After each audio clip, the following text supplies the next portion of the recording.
அப்ப அந்த ஆக்கிரமிக்கப்பட்ட காஷ்மீர்ங்கிறதுல ஒரு 35% அவன்ட்ட இருக்கிறது. நம்மள்ட்ட 55 இருக்குது. எல்லாம் சேர்ந்து தான் காஷ்மீர்.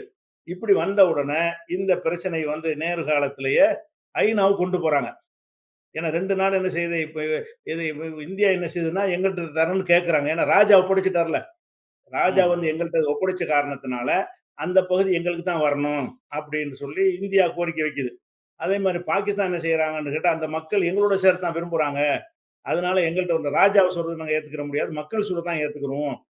இஸ்லாம்ங்கிற அடிப்படையில அவங்க வந்து எங்கள தான் ஏத்துக்கிறாங்கன்னு சொல்லி, பாகிஸ்தான் சைடுல இருந்து அவங்க டிமாண்ட் வைக்கிறாங்க. அப்ப ஐநா சபையில என்ன பண்றாங்கன்னா, நேரு இருக்கும்போதே ஒரு தீர்மானம் எடுக்கப்படுது. என்ன தீர்மானம் என்றால், காஷ்மீர் மக்கள் எல்லா காஷ்மீரையும் சேர்த்து, இந்த அதாவது சீனா, பாகிஸ்தான், இந்தியாவுல உள்ள மொத்த காஷ்மீர்லயும் சேர்த்து ஒரு பொது வாக்கெடுப்பு நடத்த வேண்டும். அந்த வாக்கெடுப்புல 3 கேள்வி கேட்கப்பட வேண்டும். ஒண்ணு வந்து, "நீ இந்தியாவோட இருக்கிறியா? அல்லது பாகிஸ்தானோட இருக்கிறியா? அல்லது நீங்க தனி நாடாக இருந்துக்கிறியா?"